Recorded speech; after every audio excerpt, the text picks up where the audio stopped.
It's Tuesday, August 30th, 2022. I'm gonna flip between these glasses and the other ones. I know these look like so silly, but they do have purpose.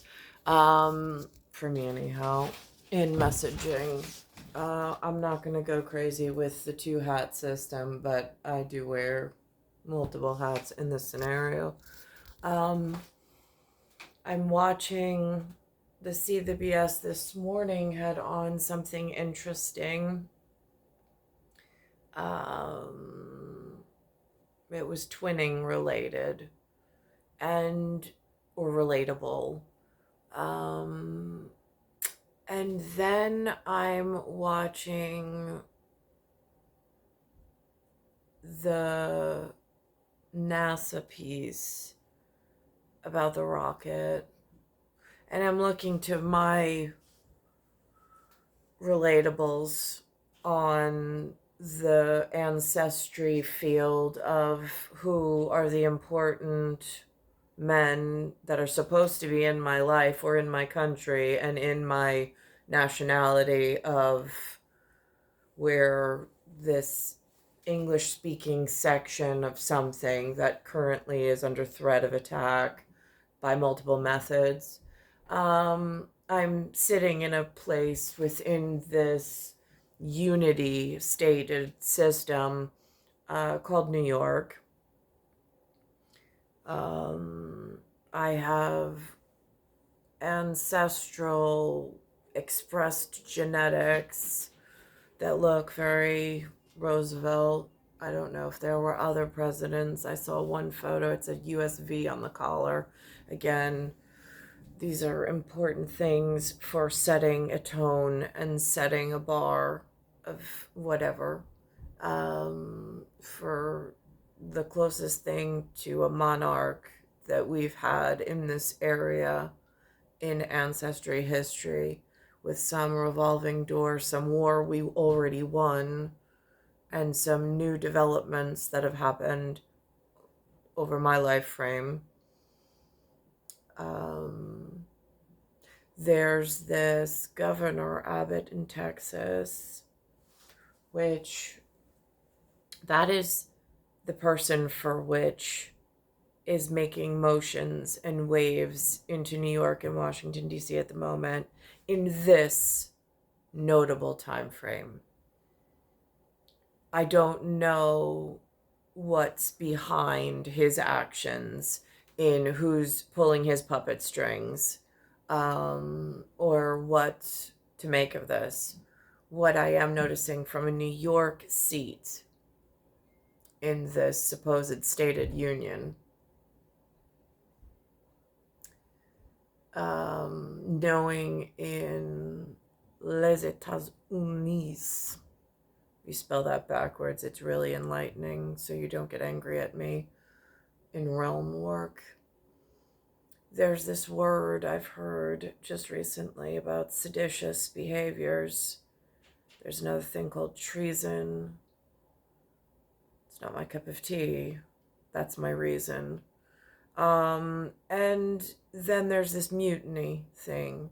I've been muted for several decades. No hand to hold, no one to reach out to, not really sure. When they arrive briefly, the chosen shiny ones, that's a phrase the priest used today when he called to follow up to just check in like a good human being does in a community of whatever. So I'm looking at these buses. Now, the humans use these words called humanitarian, asylum seekers, migrants. See, I don't like that word migrant. Migrant is indicative of it had some masterful intelligence or naval intelligence approval or grant to move. And so I'm not really feeling those words. What I'm really feeling is mutiny of the bounty. I'm feeling it's piracy. I'm feeling battery.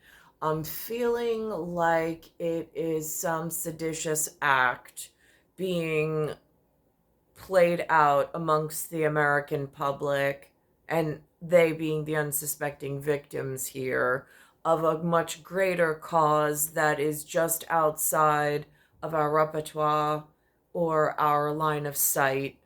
And there's very little communicative effort going on to the working ancestors of the would-be so-called monarch of aristocracy that was here and was called upon for civilian and civil whatever, um, or civics. I don't know. Those, they use those words interchangeably. I haven't really gotten a clear definition from any human on that.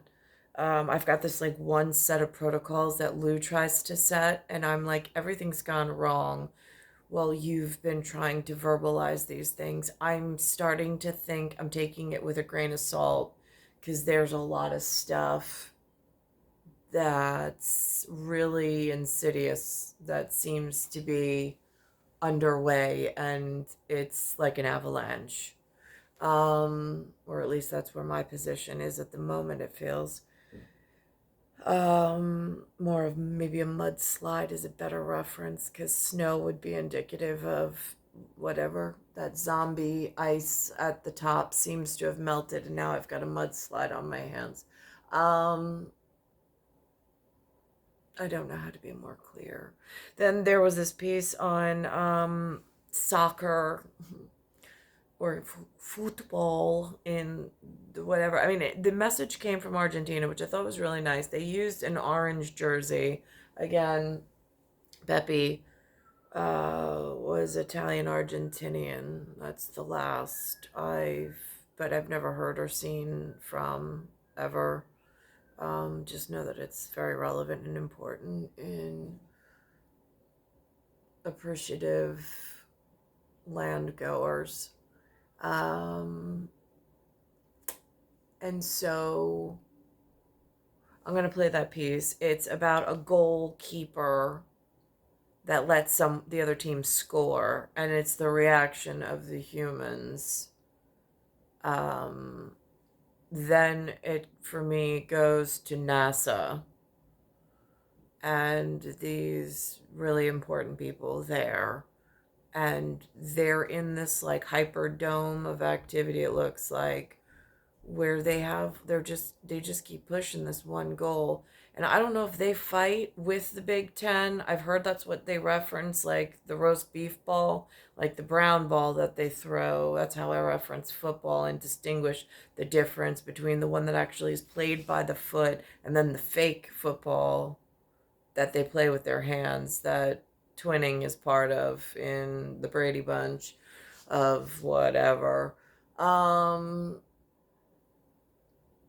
threads of reality.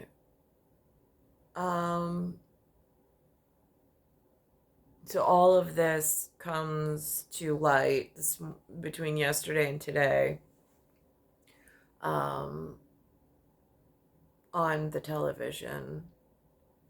But when the president's or the former president's children, meaning the past dead presidents that were, is that antecedent to where we are? I don't know the proper word on that. Again, I don't have much formal training in speaking to the correct humans or the correct gods or the correct lineage or heraldry. There was a time where that was whatever, but it was whatever. So I'll just put what I see from my end, on how to address my section of the war theater, and then move into, no, this is what it looks like in real time.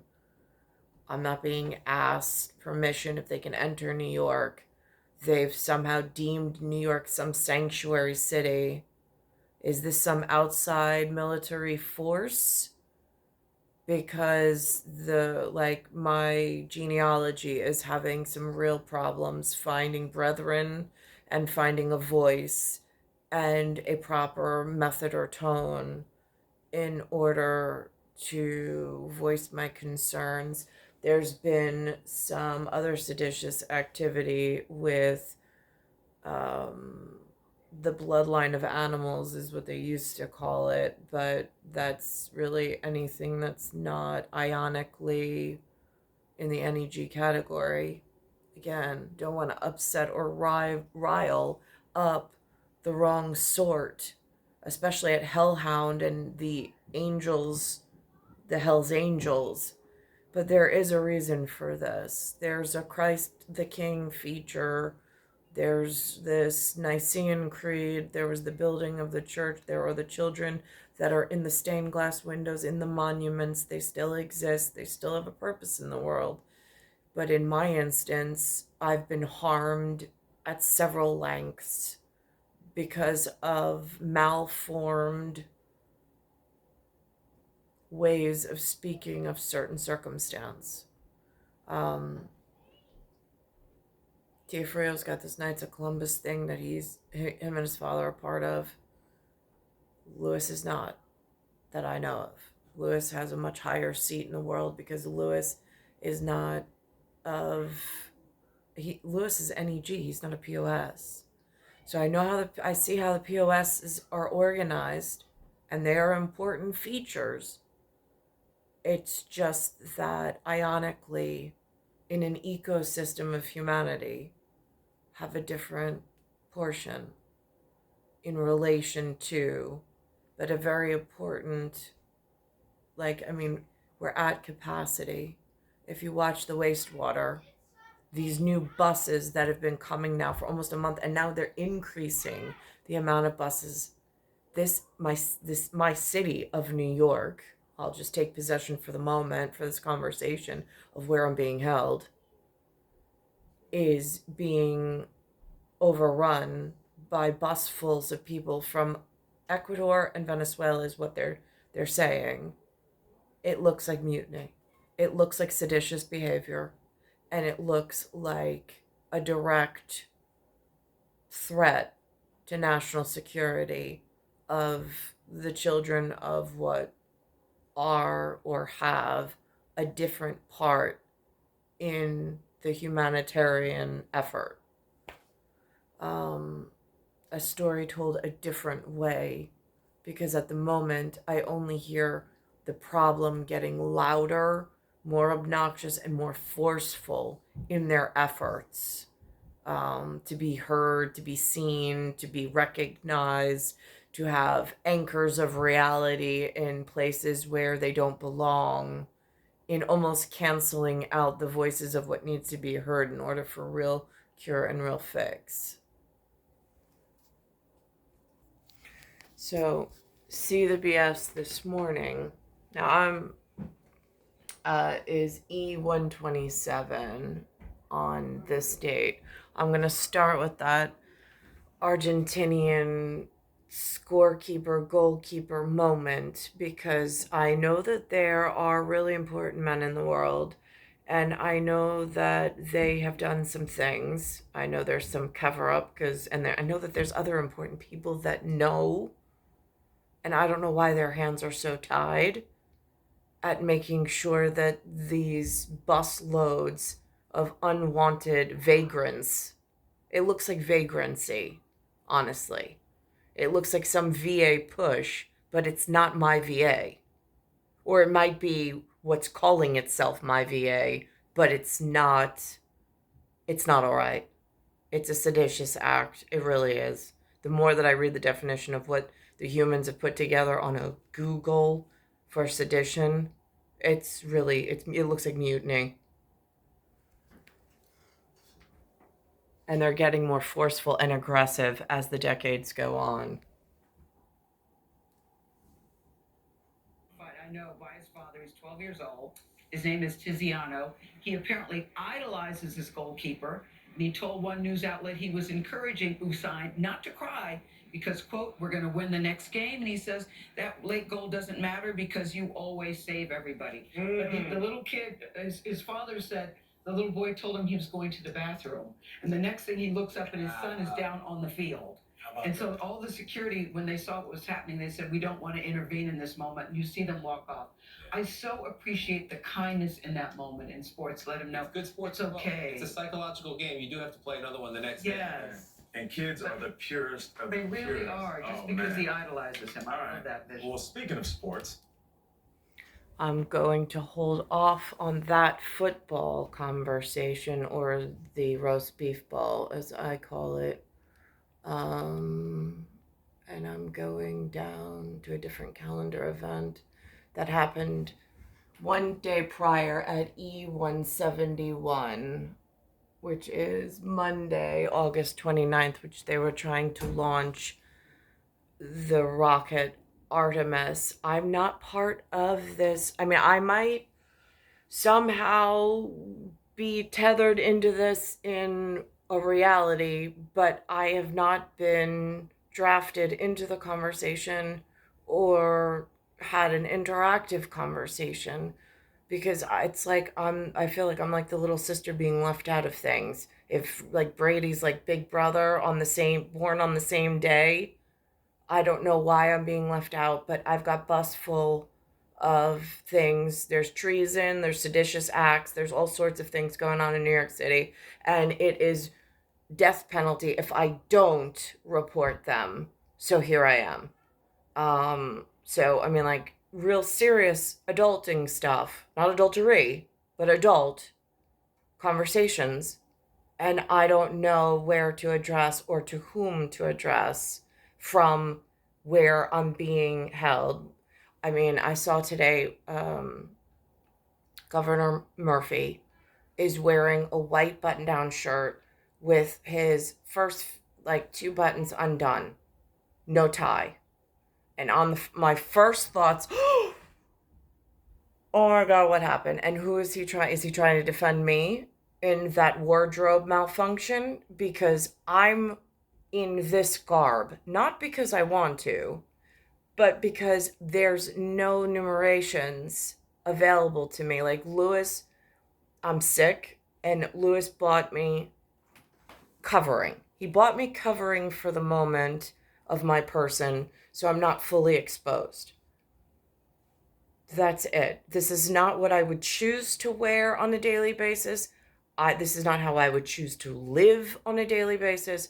But those choices, while I've lived in New York, have been taken from my person based on the xenophobic acts that have been forced upon my person without my knowledge until it was too late, and then without proper representative in my corner to help me out. Defending all the wrong people for all the wrong actions.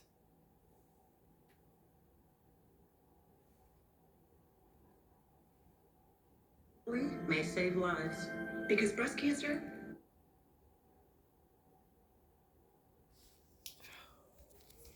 I, for some reason, can't find the NASA rocket launch. I don't know where in the programming it went for this moment, but we'll do this instead. It's called The American Dream Realized. Thousands granted citizenship during ceremony at Dodger Stadium. Now, incidentally, it has an oil company with the number 76 in orange and blue above where all of these people who have been here already for decades. One woman never thought she should get her citizenship. Now she just got her citizenship. She's one woman that got in. Just one. 3 decades ago, or 4 decades ago. One woman then had so many children and now has 40 grandchildren here. I'm only one child. My numbers don't work out the same way hers do. That puts future generation and the future of the president and the president's children and the president's ancestors in these lands in jeopardy and harm's way directly, aka threat to national security. It sure fits. Like the major leaguers who play at this iconic park, many of those being sworn in yesterday have worked for years to fulfill their dreams. Our Jonathan Bigliotti met one of those new Americans. Her name is Mona Lindo. She's 89 years old, and she's been here in this country for 42 years.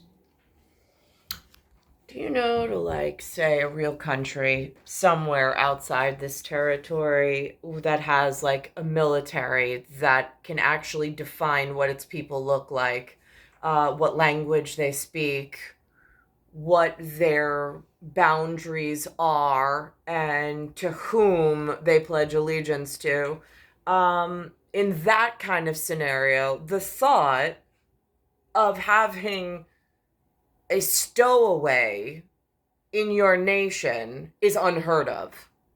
Like, I'm thinking of some of the most strictly regulated territories that look consistently like themselves generation after generation without any intermixing of genetics. Like their version of purebloods at POS level. And then I'm thinking, I'm in an area that is so dishonored. It's had a woman here for 80, for 40 years. And nobody rectified her unauthorized stay. Hello, twinning. Where's management on this? Why are they allowing seditious behavior and acts of treason to go on?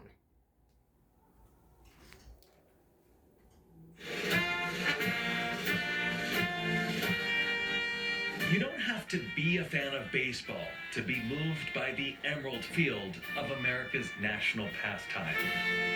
I don't really know a lot about baseball, but I guess the Dodgers are my team now.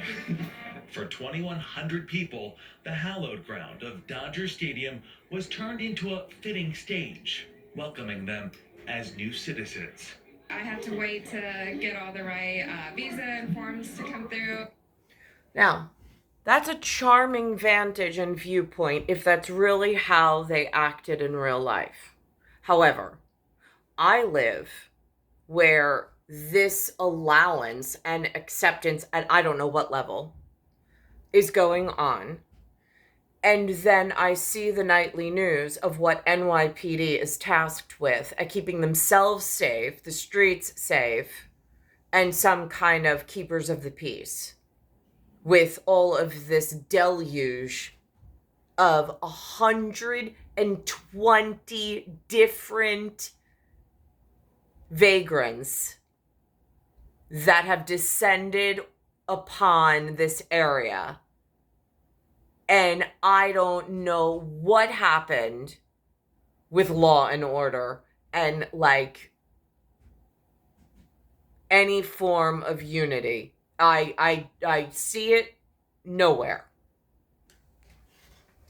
Sorry, it's been a long time coming. Yeah. From Europe, Latin America, and the Caribbean, Asia, and Africa, young and old, they pledged their allegiance on this field of their dreams in the heart of LA. Please raise your right hand. Among them, the oldest new American in Los Angeles today, 89-year-old Mona Lindo. I'm very excited.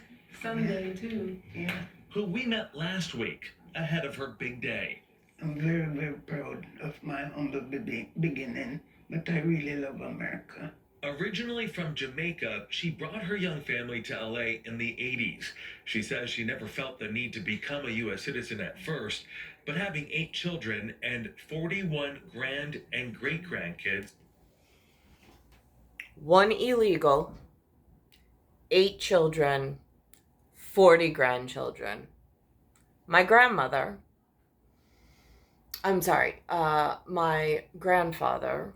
Anthony Cattaruzza, legally was allowed to be here with my father, 1 child, and I am 1 child. So there's 3 of us in the same time frame that they went from 1 to 40. So it was 1 to 1. Then it was 1 to 8. Now it's 1 to 40.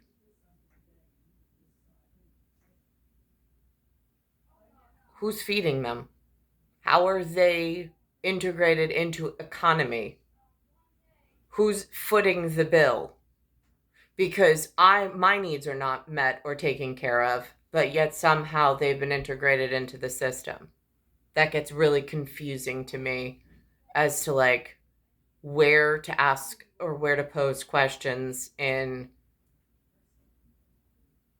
how are they pulling this off? And why is there more and more being sent into the cities?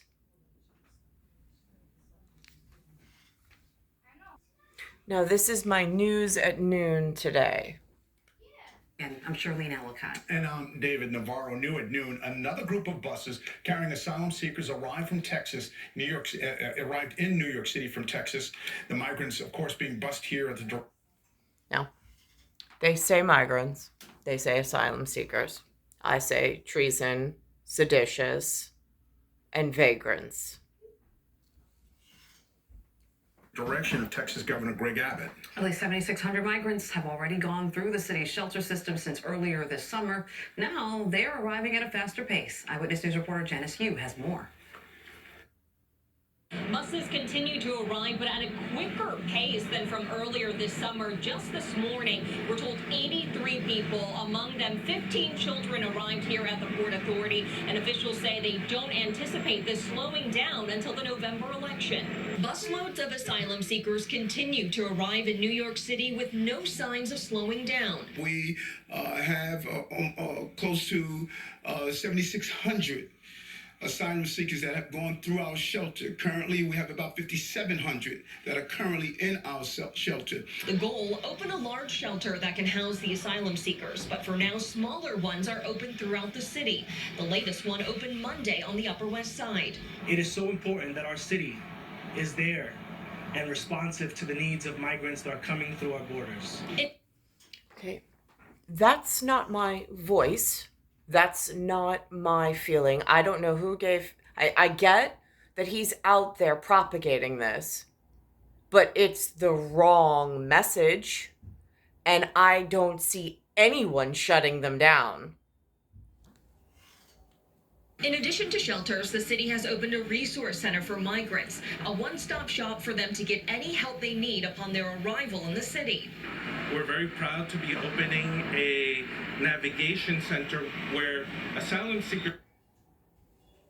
It says Manuel Castro. Is that a Cuba? I'm just curious, because, again, it's the name. Castro, Fidel was a big thing in Cuba in some missile crisis prior to me arriving, around the same time that my ancestor got shot and killed.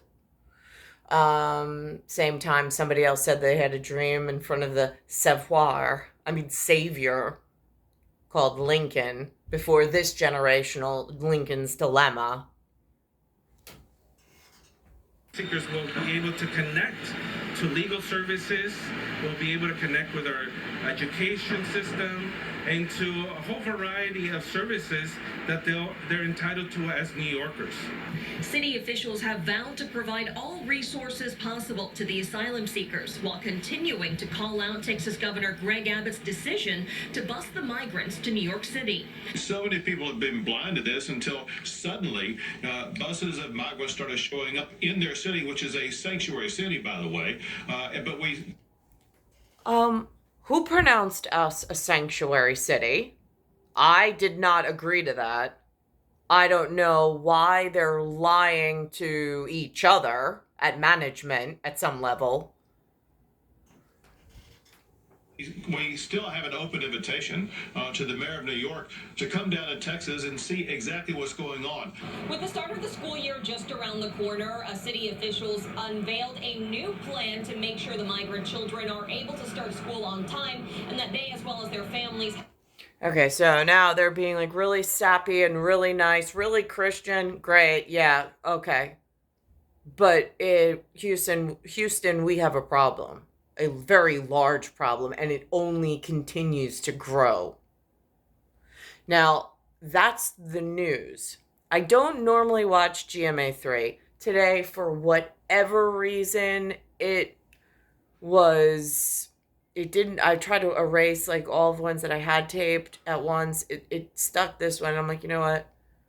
Maybe there's something on it I need to see. And sure enough, it goes into, this is them hitting New York City. Like, this is them arriving in New York City. It actually goes to Eagle Creek where they're crossing, and what they're saying there, that they're going to get this like free help from the governor of Texas. Somehow they're leaving Venezuela, and they already know when they get to Governor Abbott, he's like their savoir. And he's like sending them free life tickets to the shit show. Now here's GMA 3. Welcome back to GMA3. Today, the crisis at the border is escalating, with the U.S. now on pace to top 2 million immigrant arrests, exceeding last year's record. ABC's Mireya Villarreal went to Eagle Pass, Texas, where she met a family that risked everything, hoping to start a new life. This is what it's like every day here at the edge of the Rio Grande in Eagle Pass, Texas. People wading into the water, trying to cross into the U.S. So he's telling them don't cross. It's very dangerous. First of all, he's telling them to cross at the bridge. Once they make it over, almost immediately they are met by agents on the ground.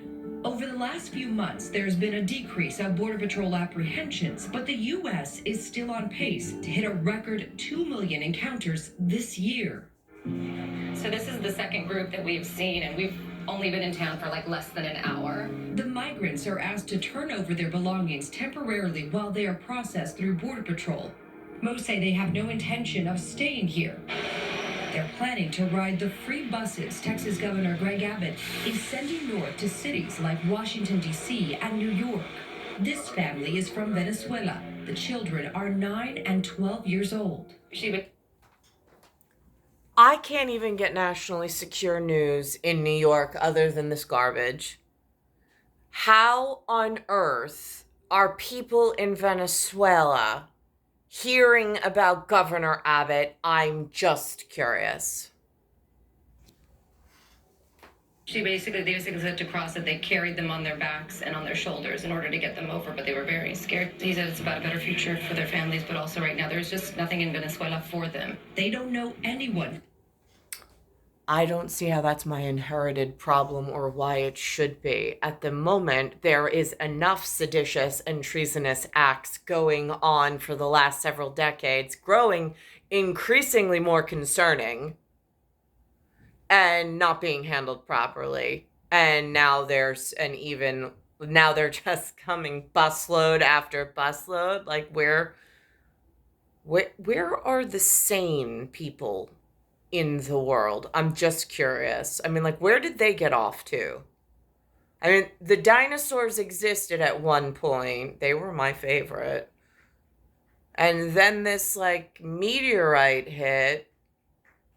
I saw someone's younger version of themselves, but in Ancestry rolled forward closer and we met. Just curious in Codex. What's going on? And then this gem happens this morning, which actually Hitler, I didn't get much of an education, but I did hear some key words from the historians in this area before they sent people to me and mutilated me, and performed xenophilia acts on my person.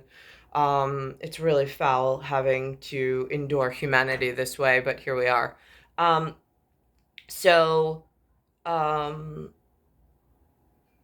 They put on this, so Hitler had this thing about Vril, the Vril, and the Aryan race. That's a household word, Aryan. And not necessarily Linda and Lou derivative. They don't talk about it ever. But I've heard it through the radio, on the television. Some of the humans have mentioned it in passing in like as I'm being dragged into these different situations that I shouldn't be in, where like they're teaching me about street police stuff, like vice level, like vocabulary, and I'm like, I'm not an investigative reporter. I'm like the Mary of the situation. I had a Christ child. Like, why am I being treated like I am? Anyhow. So, educations I never needed or wanted, but here we are at I Speak New York. And there's, lo and behold, Brady has access to an Aryan. I'm like, oh, I wonder if he knows Hitler. I'm just saying. Like Niklaus Hitler. I mean, I met him once. I was really, really happy. I don't know what happened, but I did not realize that Aryan is actually a last name of a human being. I mean, it makes sense theoretically, but I didn't realize he was in roast beef ball industry. Just easier with Argentina being whatever they are, and they see football a different way and the Latin side of football as opposed to the North American football. And tempers flare so easily in the testosterone section. I just thought I would just, whatever. 39 years, twice named AP Coach of the Year. He's coached 5 Pro Bowl quarterbacks, including Peyton Manning and Tom Brady. And in the 2020 season, he led Tom Brady and the Tampa Bay Buccaneers to a Super Bowl championship. Now, for the first time, Arians is sharing details on his 2016 hospitalization for a heart issue that he says was his wake-up call.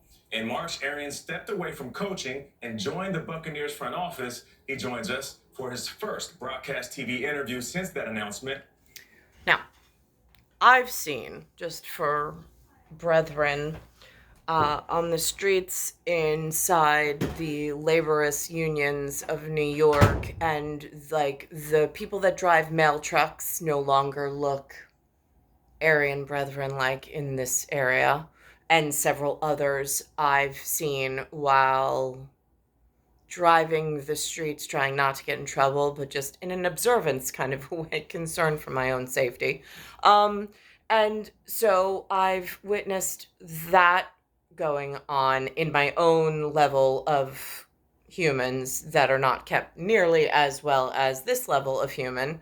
And so I didn't realize, I mean, like, I saw on the field of this American football I call roast beef ball, I noticed their ratios are dangerously employable off. They actually are admitting it now. I thought that was really nice. I was like, oh, so I'm not being left to do all this bottom work by myself. Somebody actually is listening somewhere. I mean, this is at human level of management. I've got much larger aeronautical things going on with like atomic and ionic bonding, and how my particular bloodline is interacting with the atmosphere at a climactic level in New York. Heavily weighted legs, and this chronic anemia. I don't know if it's a creepy exsanguination, partial exsanguination. I mean, again, I don't really put anything criminally past the humans. They've done some really insidious things in my past, but just waking up and having this anemia, I don't know if it's whatever. I've already mentioned that, but here we are, back to the news. They seem to be noticing it as well. That's my job. Coach for life. It's like senator. Been a coach all my life. Senator, yeah. Coach for life. So, what made you step away from the sideline? It wasn't a hard decision for me. I knew it was time. And it's time in life for certain things. That for me, it was a transition. I wanted to have succession. And it was very important for me that one of my guys took over. And after watching the hiring cycle, I wasn't real happy. All right, so I wanted to make sure that that Todd Bowles got this job. What do you mean by that? Are you talking about the African American coaches with opportunities to be head coach? And just who was getting the jobs. Yeah. And so I wanted to, and the ownership was all in. I had talked to Jason Light. We'd already been talking about this for a while. And once Tom Brady decided he was coming back, for me, it was a no-brainer. Before we move on, you've always been a coach that incorporated women, coaches of color. You wanted to make sure that there was opportunity for everybody. Why did you feel like that was an issue of importance throughout your career? Yeah, I think, Nate, for me, not being able to be a head coach till I was 60, we won Super Bowl 43, I didn't even get a call. And it's like, okay, I want to make sure when qualified people get an opportunity and open the doors for them, especially women. Yeah. I mean, I've known women coaches since the 90s. Of course. The door had to be open. No, before you were coming last year when this, does my mic sound funny? You got a speaker now. Hello. Sounds like you're an always echo. loud. No. But when Tampa Bay was going through some kerfluffles, I was saying to Nate, what is he like? He goes, Coach Arians is cool. He doesn't BS. He's a sharp dresser, and he calls it as he sees it. That was your reputation. Yeah. And so I'm wondering, do you miss the day-to-day of that? No, I'm so lucky that I'm still involved. I'm on the field every day. I travel with the team. You still do that? I found out I have to go to the press box. We practiced against Tennessee last week, and I'm cussing out to run the refs. Throw a flag on me. He said, "You're not the head coach anymore." I said, "Okay, I'm going to the press box." Okay, my bad. I'm going. I'm leaving. But yeah, I'm there with the team every day, and I'm gonna just pause him right there. That's that inside speak that they use. I'm trying to follow along in the audience, and I might rewind it a few times if I was in front of him and he said such things. I might have to ask for further definition because I'm really unclear. The humans I'm around don't speak football. They don't speak roast beef ball. They don't speak American football. They don't speak NFL, just to be really crystal clear. My boys, my 3 older children, they mumble to one another a whole bunch of things I can't decipher.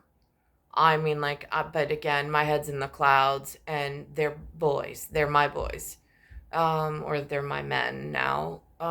So again, I know that people do follow along. It's just I've had other things that called my attention to a different direction. Not to sporting, whatever. So again, there are some words that he's using vocabulary-wise where I'm trying to catch on. But I just want to put that footnote in there. So I've got the best of both worlds. Tom Brady coming to the team, take us behind the scenes. Sharing is caring. Oh, and just for special doctor, in twinning, whatever, I did have a conversation with somebody who was being vetted for whatever, and somehow I got brought into that whatever, and there was a whatever meeting just between whatever, and at that point trying to explain oneself, he was in what I was like, what does it mean? What does it look like? What does it mean to you? I almost an interview, but it really was a genuine care for this person who seemed to have this affinity and hobby and this passion, unlike I had ever seen anybody in my life. Nobody that I've been introduced to has any passion or competitive whatever. So it was really fascinating to me that this type of person existed. Totally different psychology than what I was. I already won the I'm gonna have the Christ child contest before I arrived, so it's just coming at humanity in a totally different mindset. So it was really interesting because having this person try to explain to you and really grappling with what does a football look like? I know what a soccer ball is. And I know what like European football looks like, but I don't know what this at 16, 15, 16, 17, one of those ages. I had never even heard of football other than in relation to the Italians and their soccer. So it was then there was a special position on the team, like the team was broken up, and it was almost like a monarch of sorts within even that like little trying. I mean, like, again, somebody who's never encountered it, like an alien. I mean, like to a foreign world, or somebody who lives in this foreign world, and genuine interest, but only because they're so passionate and interested in this whatever. And so that was whatever, and whatever of whatever I can remember, and however that ever happened. So please let us know how that conversation went, because it was such a Cinderella story. And it shocked the sports world. Yes, The it big did. shock. Well, it shocked me that he was ever leaving New England. Yeah. And I mean, both. then when you're looking at Drew Brees, Philip Rivers, and Tom Brady all becoming free agents, no way. Yeah. You know, so you got to do your due diligence. We did our homework. I can really still play. Yeah. All right. And I don't know what free agent means. It's not clear when he explains it because he just glosses over it. And lo and behold, we're on the phone. And he's interviewing me. He already knows everything about the team. He's done his homework. Tom is relentless, just like Peyton was. Yeah. And he gets his homework done. So we hit it off, and we got lucky. Yeah. So what is your role as coach? What does it become? We were talking about the psychology of sports. You know, guys fail. They've got to play the next snap. And you're known as the quarterback whisperer. So what is your approach to getting the best out of the people you're working with? I think the biggest word is trust. You know, you have to have the trust of people you're working with. And a quarterback for me has to be like one of my sons. We have to have a dialogue that there's no BS. Don't tell me what you thought you saw. What'd you see? Right. Yeah. Let's so we can work on this and get better. And I think in any business, you have to have a trust within your organization, and you guys trust each other. That's why you put such a great show on. We do trust each other. We do. I mean, you're sitting here looking very dapper, looking very healthy, but you were here to talk about your health scare. What happened to you? 2017, we played the Vikings. Looking at you. Did not go very well. Right. Middle of the night, you never want to wake your wife up at 3 a.m. Tap her on the shoulder. What's the matter? We need to go to the hospital. Chest pains, and it was a scare. It woke you up. It woke me up, and That's right. I found out then I had to get a coach for my health. And I remember that. I was very fortunate. Bad cholesterol and stress is a silent killer. Yeah. Was it a heart attack you were at? No, I thought it was. Yeah. But it was. Luckily, it wasn't. And but I found out then I needed to diet, exercise, medication. Got a doctor. Got my team together for my health, and I was very, very fortunate. Are you doing all the things? Are you doing all the right things? All those things. I lost 40 pounds last year, and so I'm doing everything I'm supposed to be doing. Was it hard to communicate that to your team? Because, Coach, you know, in this business, and you know what happens in football, I like to say parallel society, we have these egos, and we're supposed to be superheroes, and we're supposed to be tough. Was it hard to go in there and say, guys, I'm weak in these areas, and it's hurting me? Yeah, I missed Monday, first time ever. But what's going on? You got to be honest with your guys. Yeah. They know. So I just told them what was going on. Got great care. Yeah. You know, and but I urge anybody, especially people in stressful situations, stressful jobs, get your cholesterol checked. Your bad cholesterol is something you have to take care of. Yeah. Where was Tom? Great advice. He wasn't in camp for the first 11 days. Where was he, Coach? Oh, it was very personal. Very personal. And I mean, Tom's 45. Tom's 45. You don't treat him like a 25-year-old. Yeah. He's dealing with a lot of things, and That's what Tom said. He said, I'm 45, I got a lot of going on. yeah, and we appreciate that. You know, that's what makes him so special. gave the young quarterbacks a chance to get a lot of reps, and he came back and we didn't. But he's fine. He is great. And All right, Coach, don't be sneaking down to that sideline, all right? no, I can't. Stay up in that booth. I have to, brother. Appreciate it. Thank you for being here. Glad you're in good health today. We're serious. Thank you. Thank you very much. Lifestyle host Gail Bass is in our Progressive Green. So that was going on. And then this piece about NASA, where they have an IG. Like, there's, of course, Bill Nelson. That's the name they put at the bottom. So if he goes by anything else in the respectable side of the world, I do not know. It's what is labeled at the bottom. My only source of reference for, I know he's NASA administrator, I know he's extremely important man in the world, and I don't want to cross the wrong whatever. But there's him going on almost on the salesy side of the projections and whatever in respectable. And then there's the IG, also very respectable, and I don't remember what his name was. And he's more of the down to earth, more level headed. Like, these projections don't seem to be right. This is a lot to pull together. If it's not the right time, it's not the right, if you don't have the right money, if you don't have enough money, and so on and so forth. And then there was this, and then there was the table at See the BS this morning that was like, so I don't know what happened to it. I gotta look. Maybe it was E170. I'm going to go to that episode, see if I can find that reference. Here it is. It is E170. Check it out. You're looking at the Kennedy Space Center, where NASA is counting down to its most ambitious moon mission in half a century. Welcome back to CBS Mornings. Blast-off for the Artemis 1 mission is scheduled for Monday morning. A successful test flight would put the U.S. one step closer to returning astronauts to the lunar surface. The revived moon program has had to deal with massive delays and giant cost overruns that threaten to ground it. Mark Strassman is at the Kennedy Space Center. Mark, good morning. Everybody waiting for this to happen. Good morning to you, Jamie. Yeah, returning astronauts to the moon has been America's on-again, off-again goal for the last 20 years, and NASA's had to keep moving its target date for a moon landing. Now that becomes expensive, but that's also only one reason behind Artemis's soaring costs. It's got to be one of the most proud moments of my life, I guarantee you. Our interest in exploring the moon has waxed and waned over the half-century since Apollo and these images. The big question, when will we see moonwalkers again?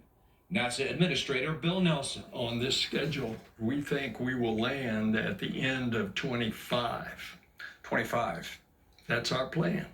Is a 2025 moon landing realistic? No. Paul Martin is NASA's Inspector General, the in-house watchdog for a can-do space agency. Now, I also want to make mention that while I had at some point a Reagan presidential fitness whatever that we passed in elementary school,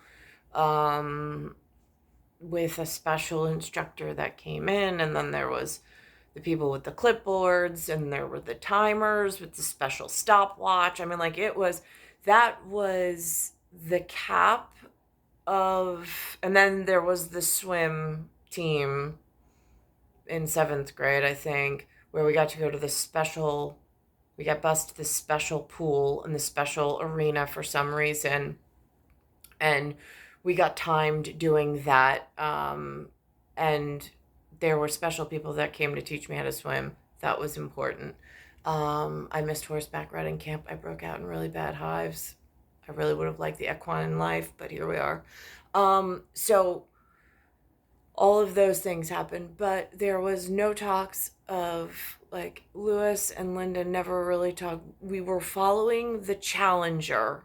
And then when the Challenger exploded, like, in front of us in 2nd grade, I mean, the other children were traumatized. I wasn't really quite following along. I'm like, I didn't realize at the time, I didn't put the connection in 2nd grade that there were live humans inside of it, even though they had gone through who would be, again, this was a totally foreign concept to me that people had that level of mechanics that they were working when my day-to-day was just an automobile and in different rooms in different buildings. The fact that somebody could actually fly was not on my radar for many, many years after that time frame or that time period, until I actually had to get on a flight by myself and fly to Florida for whatever I was doing in Florida. Agency. That culture of optimism results in unrealistic cost and schedule projections. And why is that? I think for two main reasons. The first is the technical complexity of the mission. Understandable. This is difficult stuff.